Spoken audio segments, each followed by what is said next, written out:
so welcome to the first episode of Draw and Talk. Yep, took me a long time to think of that one.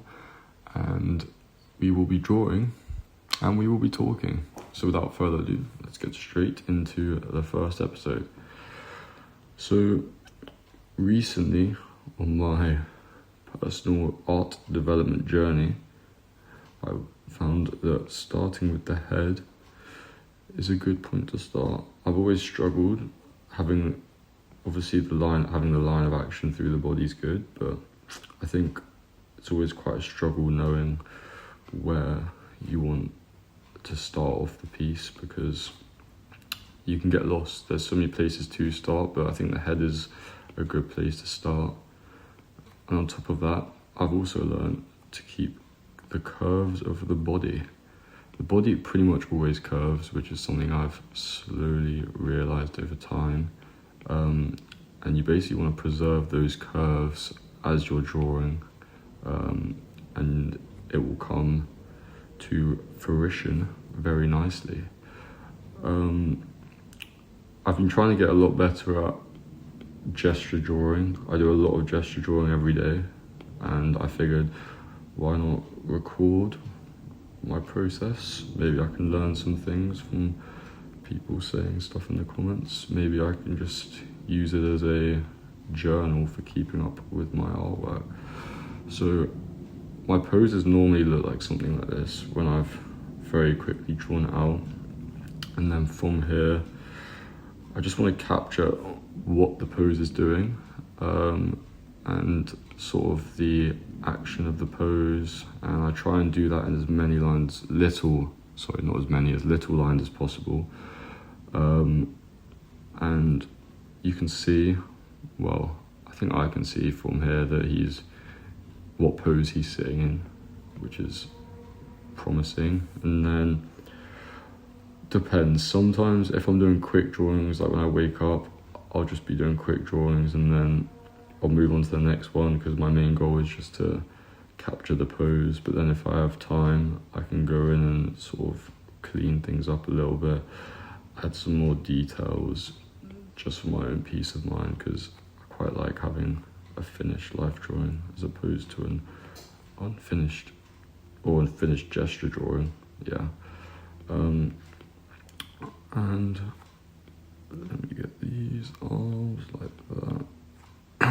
But no, I've been life drawing since I was at school. Actually, our school very helpfully got in life drawing models, which, I mean, when I was that young, people obviously thought it was really funny that naked people were coming into our school and more posing for us, but I loved it. Not in a weird way, but in more of a development way. I think life drawing is such a good skill to be able to be good at, and being able to break down the body into shapes and being able to reproduce the body and draw it on the screen is a very powerful skill. And I enjoyed learning how to life draw, and it carried on for whilst I was at university as well. I went to a couple in-person life drawing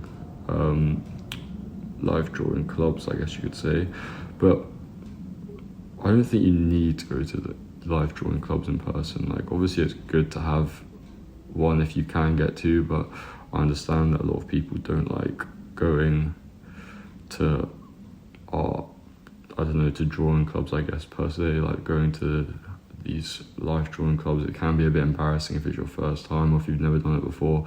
Obviously I was quite lucky to be conditioned at school.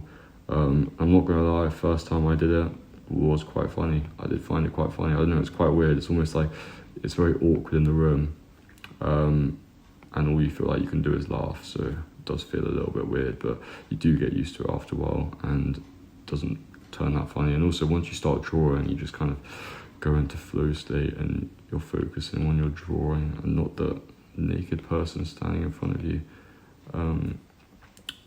I also like drawing in different colours. I mean, when I'm drawing in my sketchbook, I have mechanical pencils, so I change the colour of the leads, and I think for me that just really helps keeps me interested in what I'm drawing, because I get bored very easily.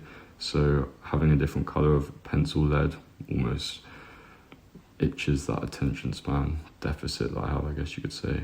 But I do much prefer drawing in my sketchbook. I feel like I have a lot more control over my lines and how the lines are coming out. Obviously I'm drawing on my iPad mini now, but it's just very slippery. I don't know, the Apple Pencil is very slippery. I mean, I'm kind of used to it because I've been drawing and I've been animating on it for years now, but that doesn't mean I like it. I still much prefer when I can draw on my sketchbook. So this pose, I've also tried to draw hands a lot more. I mean, I used to be very ignore the hands, like, oh, I'll do the hands another time, like the hands will come one day, but they won't. Fun fact, the hands will not just develop themselves, you actually have to draw them. So try to get the hands in detail. Now this pose is looking somewhat clean. I also don't like using the rubber. Even if I think I've made a mistake, I just try to work around the mistake. And yeah, I think getting used to not using a rubber will make you a much better artist in the long run than relying on the rubber. Even if obviously you're always going to have access to a rubber your whole life, but I think having that confidence in your lines is very key. So yeah, this is the first pose. I'm happy with this one. I used to be very self-critical about my artwork and almost self-hate, I guess you could say. Not self-hate, but just like I wasn't really very confident or very happy with how my art came out or like how the drawings came out, but that's something I've learned to appreciate a lot more as I've developed as an artist. But you'll see I'm always, let me move this to the right actually. That's the one thing I do like about drawing digitally, is you just can pick things up and move them.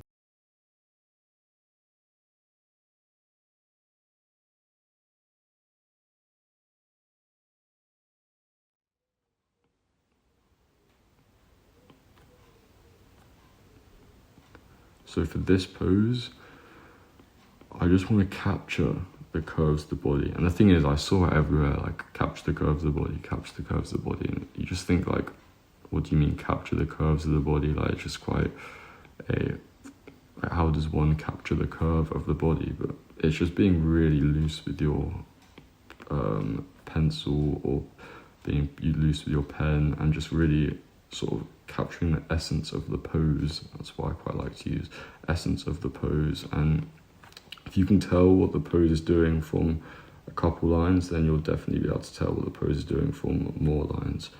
So here this woman is pushing,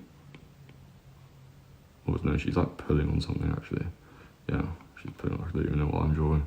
So this would be my gesture drawing, and ideally it would be less feathery, but I always told don't feather as an artist, but I think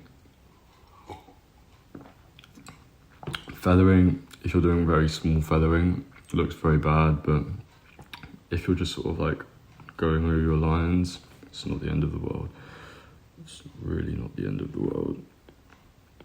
But I also used to watch a lot of YouTube videos on artists talking about what you should do, which I guess that is what I'm doing right now. But I think realistically, the only way you're going to get better at something is to actually do it.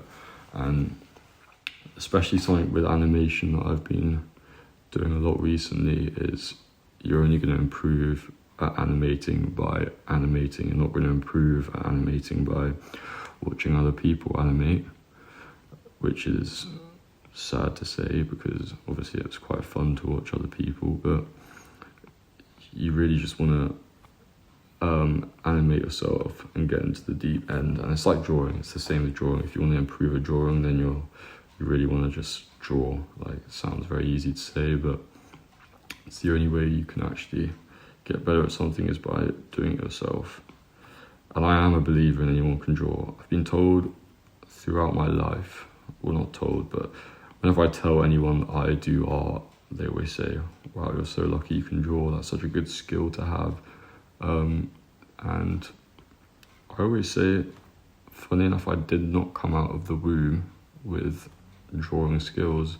I've been drawing my whole life, and when I first started drawing, as you may have guessed, I was very bad at it, as I'm sure everyone else was. No one comes out drawing like Da Vinci or some master. You have to put the hours in, just like anything, just like sport, you have to put the hours in. I mean, some people may be more gifted at, have a better starting point, but no one's going to be making good drawings when they're first starting. It's something you just have to practice over and over again, and I think you can really find a passion for it by practicing. You have to learn to love it, learn to get addicted to it, and then everything else will follow. Well, that's what I believe anyway. So her head's kind of looking off to the right, left here.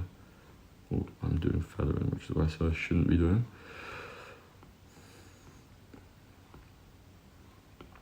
Nice little bit of hair there.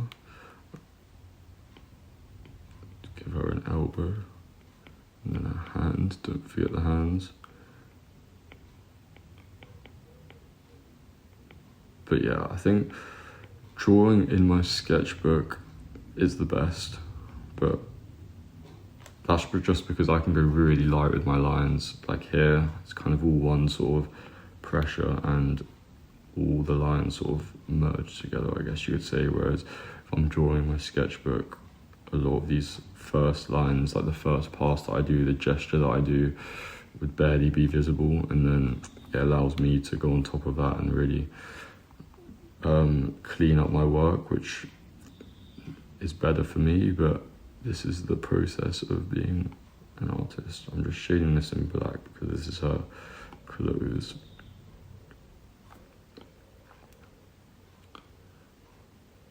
Elsa.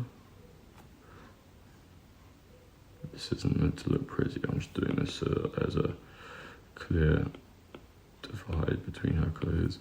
And when shading the body, one thing I've also learned is you want to follow the curve.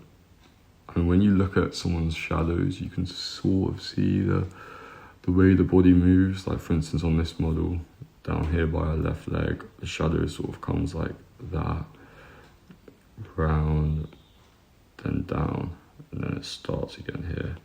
And as you learn the planes of the body, you'll sort of understand. And if I just go like,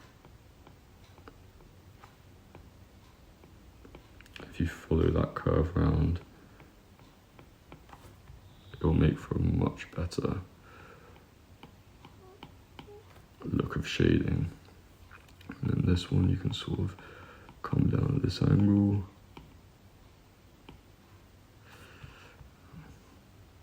And you can see that already looks a lot better than if I was to just come in and almost just darken it. If you show the form of the body through the pose, and like this, comes like that, as it comes down to the leg. And that's the other thing, is as shadows get light on the outside, I'll do this as a base layer, and then because it's at its darkest on the inside, you sort of come over with a little bit of a darker pressure, and it sort of shows that change, I guess you could say. Then this comes a shadow up here. Sort of shows the, I don't know, highlight versus here's the highlight, here's the mid-tone, and then here's the shadow, if that makes sense. And then obviously down here, the shadow's all on the right side of the leg. I think that is also another thing with learning how to draw, is if you learn anatomy, it'll be a lot easier for you as well to, I don't know, as an artist, you're also a biologist. As an artist, you also, I feel like you have to be a little bit of everything. You have to understand a little bit of everything. If you're drawing animals, you have to understand how animals work, how animals move. If you're animating, you have to understand physics and how objects move. So it's not actually as easy as people like to make it out to be. I'm moving like pad around a lot here, which is I am very aware of. I'm also getting a bit lost in this drawing because I'm talking, so I'm just kind of over shading and over. I don't know. A good thing as an artist is knowing when to stop, but I also do just like finishing my drawings up. I'll just roughly get the hair in there. So, I mean, her hair's kind of a bit straight cut, which is nice and easy to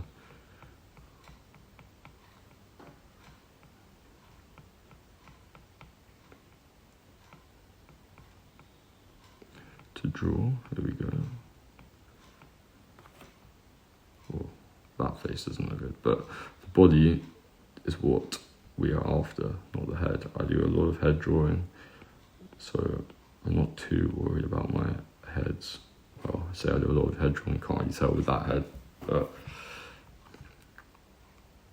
it does need to be a bit more like that, doesn't it? And then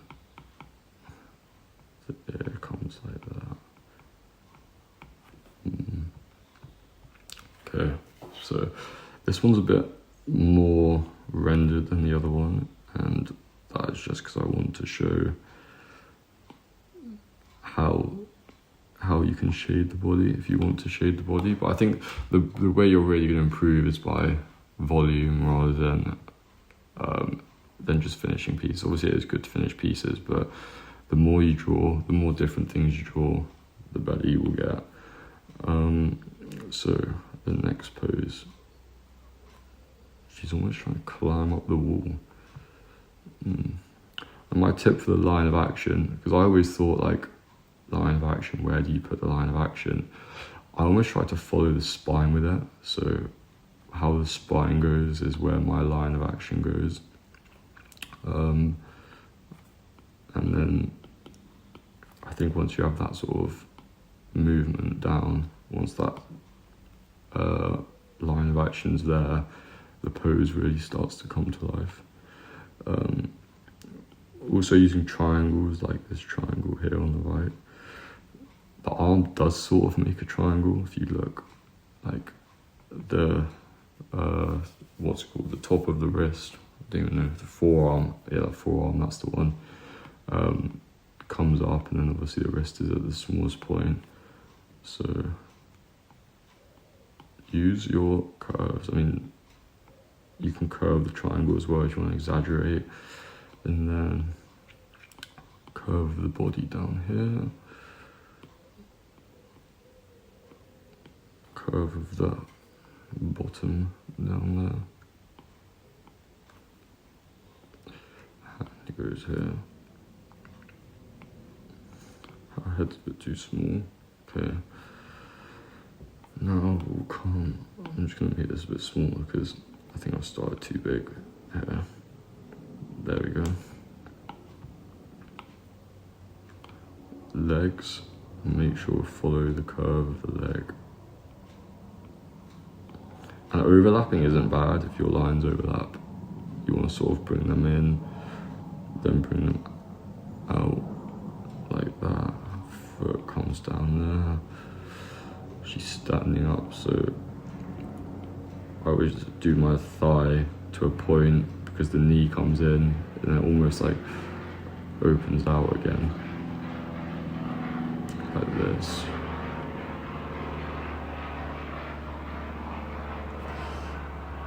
And you can sort of see the pose here again, and like I say, I can just draw the thigh to look like this, and then come big, but it doesn't look the same as if it was curved.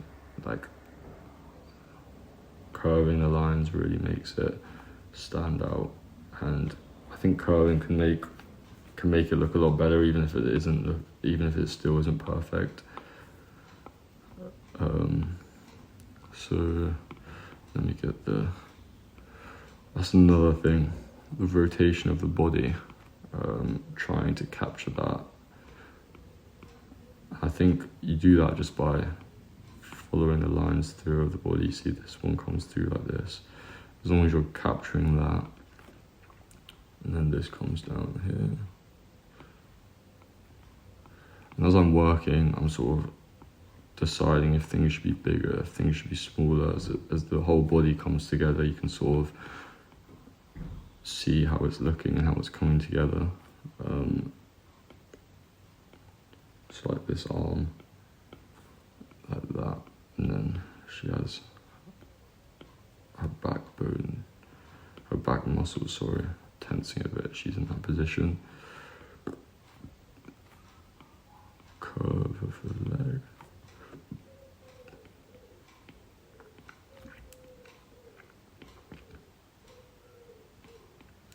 And the foot. But no, as I've also learned to draw, I'm less worried about perfection and more worried about just getting the idea of the pose down to the page. And that's another thing, is in my sketchbook I used to be worried so much about making the pages look perfect, making the page look good. Like I would always imagine if someone was to look through this, I would want them to be impressed. Like I would want to wow them with the sketchbook. But you have to realise that to get better, you have to be worse. That doesn't really make sense, but to get good as an artist, you start off bad, and not every page in your sketchbook is going to look good, but I think the best pages in the sketchbook do come from them not looking good, if that makes sense. If you refine yourself to only making good pieces, then you're not going to make pieces that you like, pieces that you want and that help you learn. So let me just fill in her hair here. Then hand comes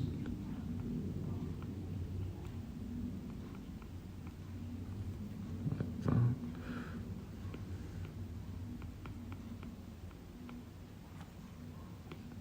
Boom.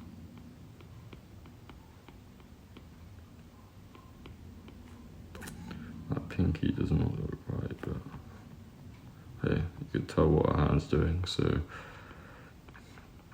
then this hand comes up like this.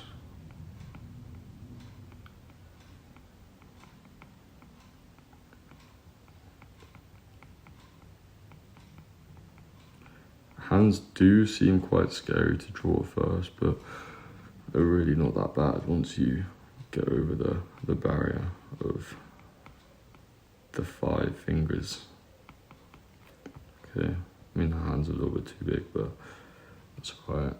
Lastly, I'll just shade this in here to show what I'm talking about with following the form. So the leg is like it's like a pillar like this, and imagine there's lines coming up like that, and it will just follow through like that, and then you can sort of shade this side in. Might come into this square a little bit, but by following this curve, this form, 3D form of a leg, you can see it almost gives it a lot more structure than if you just shade, because that's one thing I was also really struggling with, is shading. So follow this down here, then the calf, like that. Here it's all a bit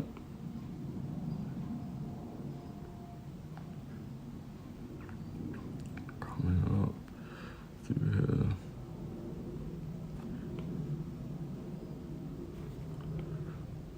This is all under shadow. Then this side's shadow. Under the legs slightly. And then here, ever so slightly as well. Okay, so these are my 3 poses for today. The middle one looks good because it's rendered. I think rendering drawings can make them look a lot better. But at the end of the day, I'm trying I'm trying to capture what the pose is doing, and I think all three of these do capture the pose. Like, you can tell what each person is doing in each pose. And I'll leave you with this. As I said earlier in the video, you won't improve at drawing by thinking about drawing. You have to draw to improve at drawing. So thank you for watching, and I'll see you next week with the next episode.